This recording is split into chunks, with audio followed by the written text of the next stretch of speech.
One thing I do know about parent pleasers is that they're willing to do anything, even their boundaries to be crossed, to not lose connection with their parents. Hello, Cycle Breaker. Welcome to another episode of the Parenting with Understanding podcast.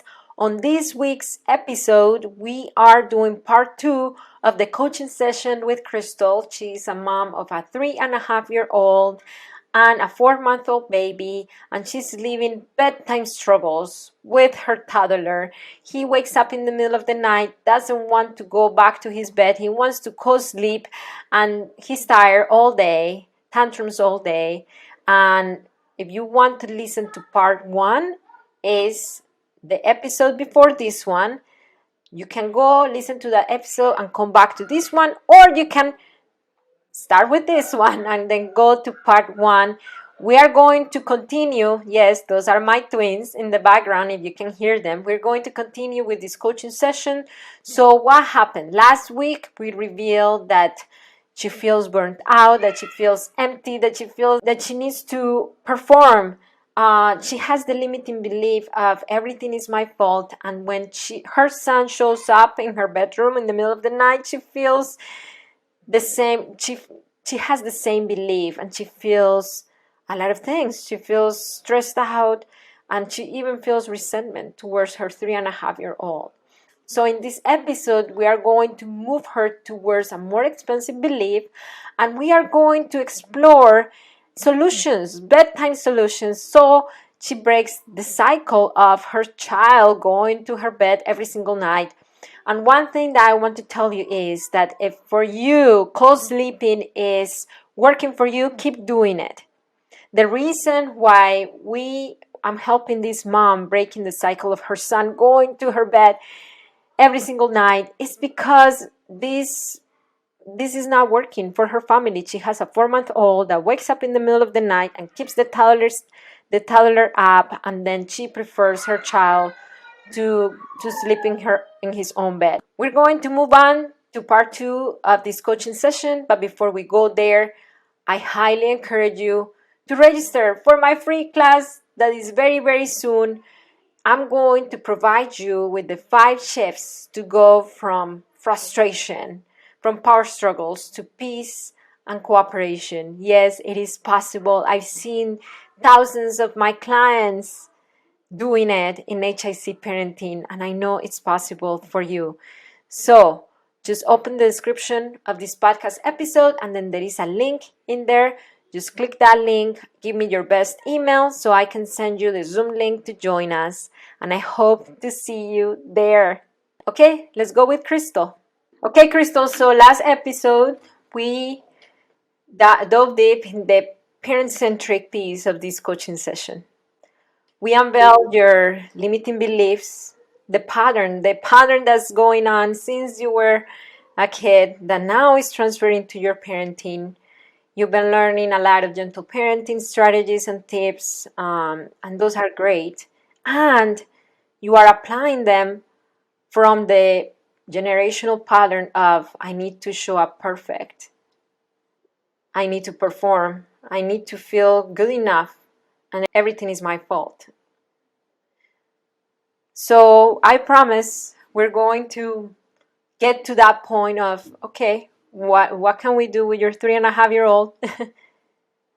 Right now, we need to lay the foundation for this to happen in a way that meets your goal. You want to feel capable and you want to enjoy parenting.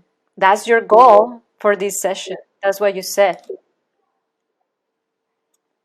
So to achieve that, we need to get to a more expansive belief.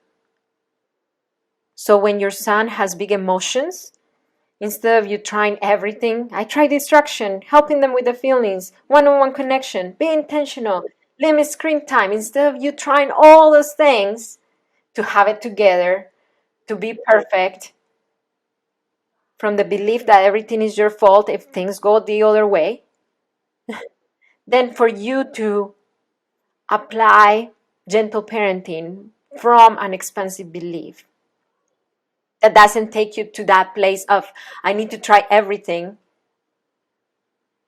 because our stress response is three. We either fight, we either flight, or we freeze. And I see from my parenting coach eye that your stress response is to flight. So to flight looks like trying to fix it.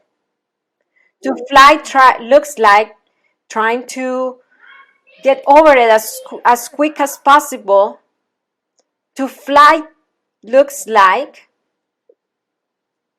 helping your son. You say, I help him with being intentional, helping him with the big feelings, but from the nervous system of, I need to put out this fire. That's your stress response. And you know what? It makes sense. It makes you a human. It makes you a human, right? There is nothing wrong with having a flight stress response. And there is everything about knowing what your stress response is. Because when we are aware of our stress response, now we know that it's fleeing. And then you get in this space, in this headspace of, I need to try everything. Now you know that you're fleeing. And we don't need to be fleeing, we need to be present, right? So let's move towards that place of being present. So let's just say your boy comes at night. Your boy comes at night, and then you start feeling, you said that you feel the stress in your chest. Oh, here he comes again. Do I keep him in my bedroom, in my bed? But if I keep him in my bed, I'm being permissive. That's your narrative. Because parents who are not permissive, they take their kids back to their bed and they stay there. Is that what's going on in your head? Yeah. Well, yeah, and I also don't want to keep perpetuating, this cycle because yeah, because I'm like he's it's never going to end, and Don't worry, we're gonna get there. The cycle doesn't have to be perpetuated. Your son, when he shows up in your bedroom, needs to feel the psychological safety from you. Okay? Feel the psychological safety from you. Because if he doesn't, he's going to cling to you more.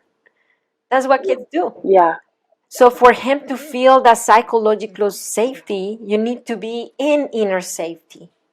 So you said that you feel that tightness in your chest. We need to start softening up that part of our body. And as we soften up that part of our body, to repeat ourselves the more expensive beliefs. So when your son shows up in your bed, he sees present mom, not fleeing mom. The number one, I would say, the counteractive ingredient of going to sleep is stress. Stress counteracts the melatonin in our head. So if your child comes to your bedroom and he feels in your nervous system the stress, he's going to receive that stress, and the melatonin that he had in his head, it will start being counteractive by those stress hormones. And again, I want you to receive this with a lot of empathy, because I know you have the narrative of, it's my fault. I'm doing this to my child. It's my fault. I don't want you to receive this from that narrative. I want to receive that from a narrative of, now I'm aware, we're going to grow from this. So according to research, nervous system science, stress starts in the body. So we need to start softening up that area of the body. That's why I asked you, where do you feel it? So if you were to imagine a calming sensory tool that you can use at that moment when you're in the bed, it could be something, it could be your own body, it could be deep breaths, it could be maybe butterfly taps on your chest. It could be some people do rub their lips, like they touch their lips, little taps on their lips, little taps on their forehead. If you were to choose something that could help you softening up that part of your body, what would it be at that moment? Um, it would just be to like probably just take deep breaths and make sure that like my my hands are not like clenched and my jaw is not locked and everything's just kind of like just kind of let everything kind of like fall, just kind of. So right now the pattern is that your son sees you throughout the day and the night, a stressed mom, a mom that is trying to fix to fix his feelings all day long and all night long. So right now he's living a pattern as well. And to start softening up his pattern, then we need to start with ourselves. So that's a great step that you notice, Crystal, right now my chest is tight. And I know that you might be thinking, this is my fault. I'm doing something wrong because how come he's showing up in my bed? I did the perfect nighttime routine that I read in Google, that we need to lower the lights, that we don't need to give him sugary snacks, that we need to read the books, that we need to rock him to sleep, that we need to read him good night stories, that we need to tell him that he's safe. And how come you're doing all these things and he's still showing up? It's because you're not doing enough. You're not enough. It's your fault. So for you to recognize all that narrative in your head and say, wait, whoop, reset, reset, Crystal, it's not your fault. You're struggling, not because you're not strong enough or you're not capable enough. You are capable, you're strong. It's because it's hard. You're tired. You just fed your baby and you just want to sleep. You need to rest. You need space. You need support. You need all this, and your son is showing up right now in your bed. So those are your unmet needs. Is you're feeling all this because all those needs, not because you're not capable. So for you to recognize that in your head and to even say it out loud, all of us have limiting beliefs. When I spot my limiting beliefs, I say it, Marcela, right now, again, you think you're invisible because that's my limiting belief. You think you're invisible. Okay, I recognized. You're not invisible. So recognize, replace it with the expansive belief, softening up that area of your chest, and then commit to your child. Okay? So let's move on to the child-centric piece of this coaching session. Are you ready? By the way, I've lived this transition before with one of my twins. Okay? So there is an end. You said that it feels like there is not an end on about there is an end, and it is sooner than what you think it is. Once your child starts feeling your inner safety during that time, because he needs his melatonin to work to go back to bed. Okay? So, you said that you don't want him in your bed. I respect that. For some parents, having co-sleeping is a choice. So co-sleeping is a choice, right? Again, I'm a parenting coach. I'm not here to tell you co-sleep, don't co-sleep. Co-sleeping is a good thing. If you co-sleep, then you're being permissive. If you don't co-sleep, then you're not being permissive. It is a personal choice.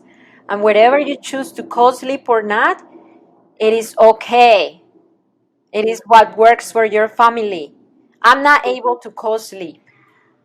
And for a while, one of my twins came to my bedroom. Mom, I need to sleep with you. The same situation. But it was a little harder for you. It's a little harder for you because you have a baby. I didn't have a baby. So it is okay that you don't want to co-sleep. It is okay. Now, let's move on towards okay. If co-sleeping is not an option, then co-sleeping is not an option. It is your boundary. How does that sit with you? I know you told me. It feels to me that if I hold my boundary, he's going to feel that he's being replaced by his baby brother.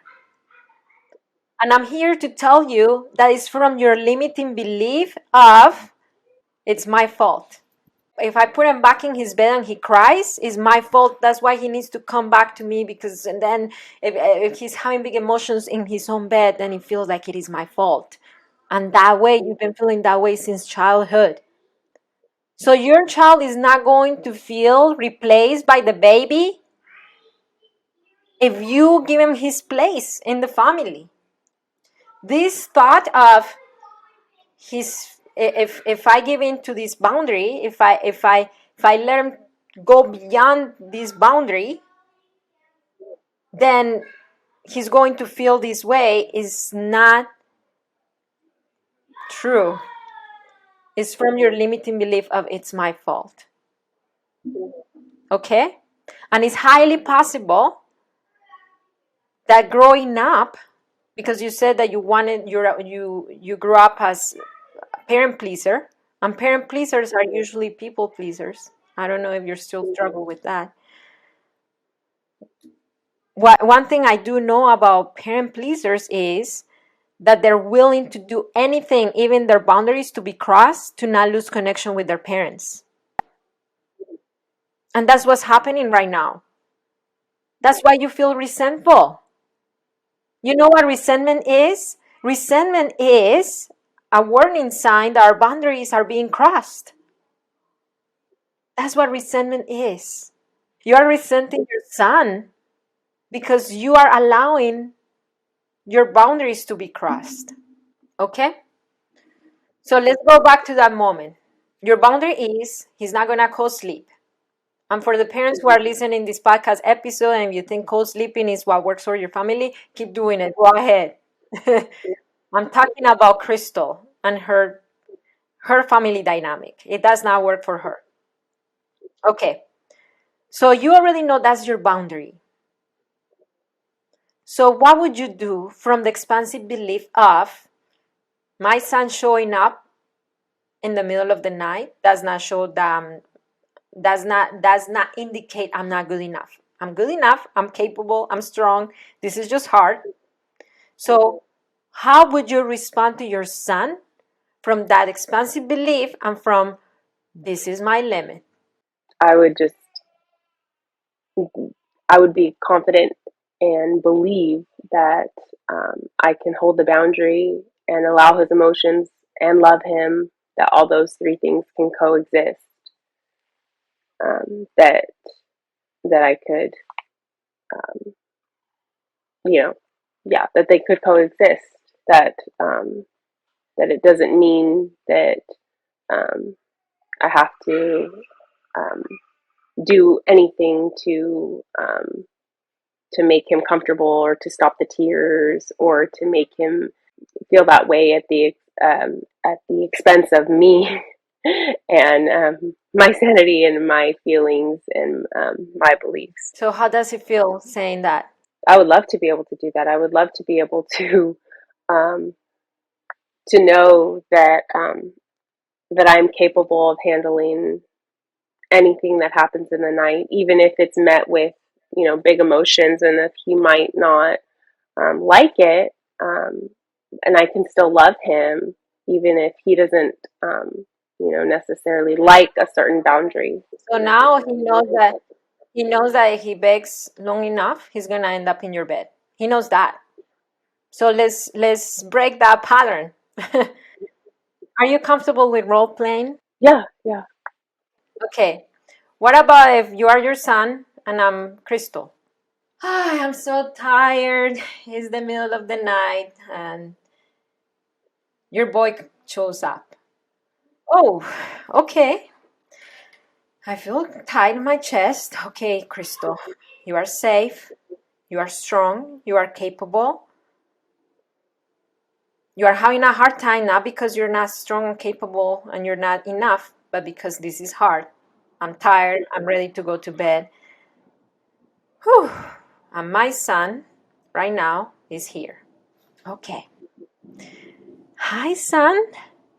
I see you that you're here. Okay. It's time to go to sleep. This is mommy's bed, and your bed is in your bedroom. Let's go. So, what would your son do? He would start whining and crying and say, "No, mommy, I want your bed. I want to sleep in your bed." I know, yes. I know you want to sleep in mommy's bed. And you know what? You have mommy's connection. Let's go together to your bedroom.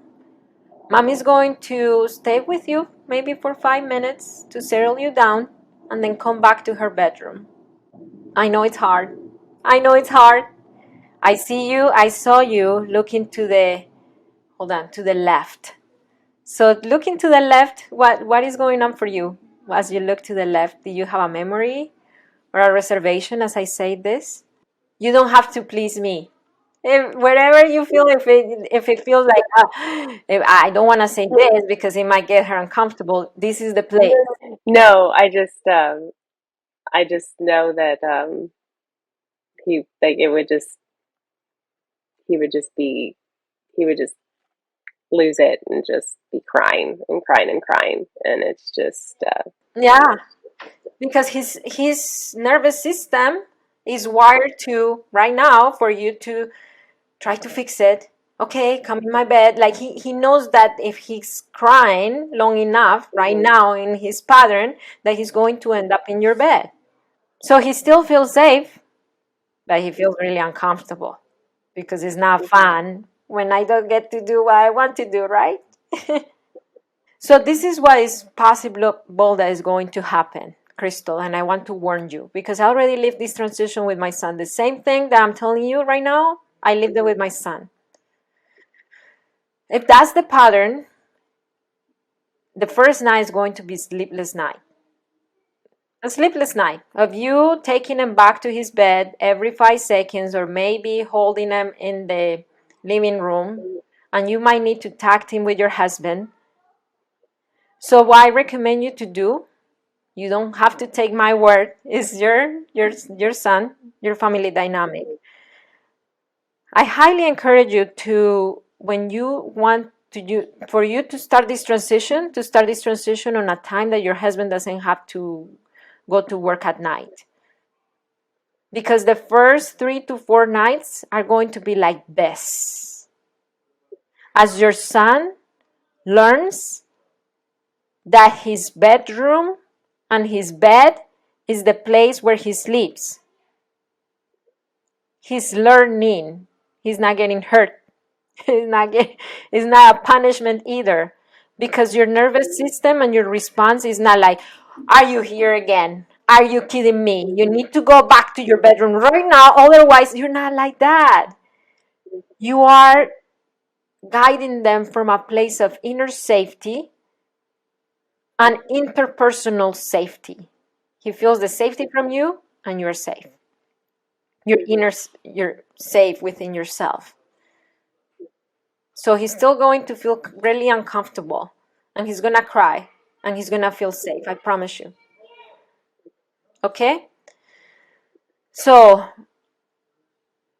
you might need to go back, take him to his bedroom multiple times the first nights.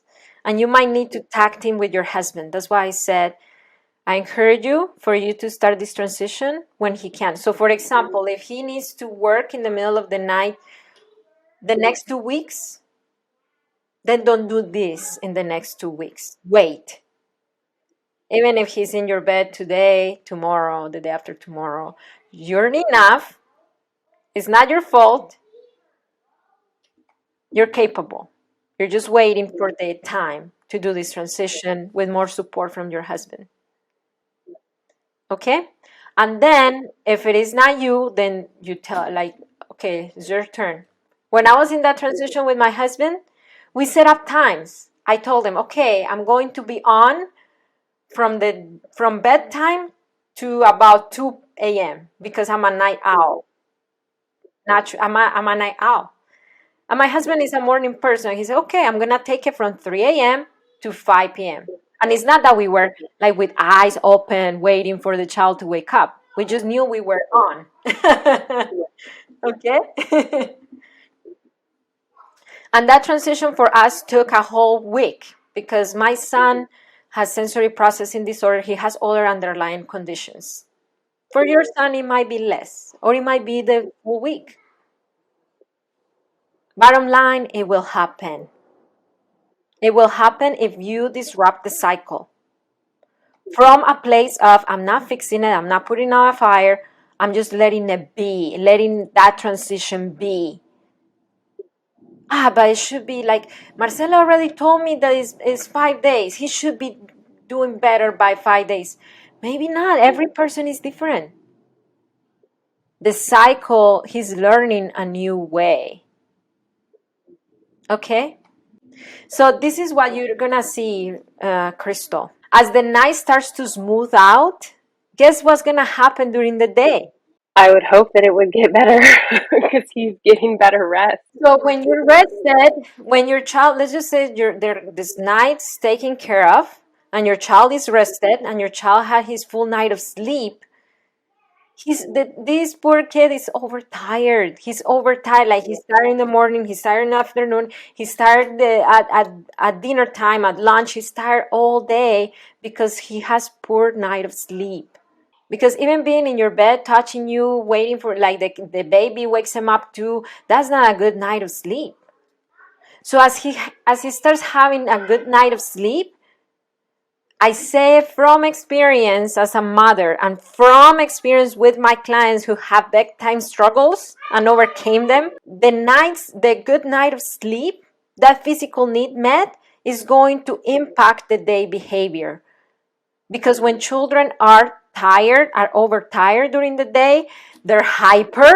You may think that they're slow, sluggish, like lazy. No. Overtired children are hyper. Overtired children are aggressive. Overtired children want to resist every single step of their day routine because they're tired. They don't want to brush their teeth. They don't want to put their shoes on. They don't want to go to school. They don't want to go to grandma's house. They're tired. And as you see the night, his need for sleep, for nighttime sleep to smooth out, I promise you the day behaviors are going to smooth out. And when they happen, then you do the same process, the same reset. You are aware of your limiting beliefs. You replace them for more conscious beliefs. You work on your softening your body, the place where the stress resides, using your calm sensory tool, and then commit to your child without an agenda of fixing, of putting out fires, of trying everything, just letting it be. Yeah, yeah. Do you see yourself doing that? I'll do what it takes. Is there something else? Let's just say you're getting him ready for bedtime. What do you see yourself doing to prepare him for in advance for this transition at night? Let's just say today you decided with your husband today was going to be the first day. So I know that you're very knowledgeable in gentle parenting techniques. So what would you do from a place of inner safety with your child to prepare him? I would make sure that I let him know, not right before bedtime, but I would prepare him like early in the day, let him know, that, bedtime is going to be different tonight, that he's going to sleep in his own bed, and that if he wakes up, that I'm going to take him back to his bed and remind him that he's safe and that I'm here for him, and probably have him, get his bed all set up the way he wants, and whatever blanket he wants, and stuffed animal, and whatever it is that he wants, have that all set up, have him be involved as much as possible in getting ready, and just prepare him ahead of time so it's not like so he can know what to expect. You know something I did with my son? I did something called comfort object. So because he was going to my bed before, I took my pillowcase and I put my pillowcase in his pillow so he smells. I don't know, it sounds gross. I know it sounds gross, but they love our smell. So you could use a comfort object, something from your bed, maybe your pillowcase, maybe something else that reminds him of you. Another transitional activity that you could do with him, maybe you can say, okay, like, I'm gonna keep checking on you. Like for some kids, this works. For some kids, this will give them anxiety. So you have to check if this is for your child. But for some kids, it works that you tell them, like, because you're in your bed doesn't mean we're not connected. We're always connected. You know what? I'm going to take a picture when you're sleeping, and I'm going to show you the next day, so you know that mommy comes and checks on you. How I said, you have to see if that works for your son, right? Another thing that it could be, you can make like matching hearts, and you keep this heart and I keep this heart, and when you wake up, we put it together because we are a family and we're always together. So all those things need to be from a place not of I'm putting out fire, I'm fixing it, I'm trying everything, I'm just letting it be. I'm using this to aid him, not to fix him. Whew, how do you feel? I feel encouraged. I see you smile, and that's great. You went from looking down, from looking to the sides, and now you're looking at me. So this is the end of our session. How I said in the beginning, it's possible that like now you have awareness and you have tools. And it's not about what we do here, it's about what you do with time. And I cannot wait what's gonna happen for you in the next 6 months in your parenting. I hope I hear from you soon. My question is, so your intention for the session is that you want to be able to feel capable again and to enjoy your parenting. Do you feel that we accomplished the goal for this session? Yeah, definitely. I feel like I'm capable. I feel like it will probably be hard, but like I can, but that's okay. Like it is hard, and it's not hard again because I'm not good enough or because I'm doing something wrong. It's just hard, but that I can do it. And yeah, I can do hard things. We can do it. And that I don't need to go into it being afraid or like I need to go into it being confident and knowing that I'm capable. That's great. Thank you so much for coming. I hope to see you in our Transform Parent Coaching Program. It's a 14-week process. And then, yeah, I hope to hear from you soon. Now, Crystal found a new expansive belief that she's capable, that she's strong, that because it is hard, that does not mean that she's not capable or strong. It's because it is hard to raise a 4-month-old baby and a 3.5-year-old boy. And if you are from that limiting belief of it is my fault, I'm not enough, I want to tell you that it is you are enough, you are capable and strong, and your child's big feelings is not your fault. It's not your fault, even though it feels like it is, but it is not. So if you got anything out of this podcast episode, I encourage you to leave us a review and follow us on Instagram, on TikTok at the Considerate Mama, at High Impact Club. We encourage you to go and follow us there. If you are an HIC cycle breaker, meaning that you are one of our customers, I highly encourage you to join our private Facebook group. Look for us on Facebook. It's called HIC Cycle Breaker, and join us. Remember, it only takes understanding to transform your parenting. I'll see you next time with Rachel. Bye.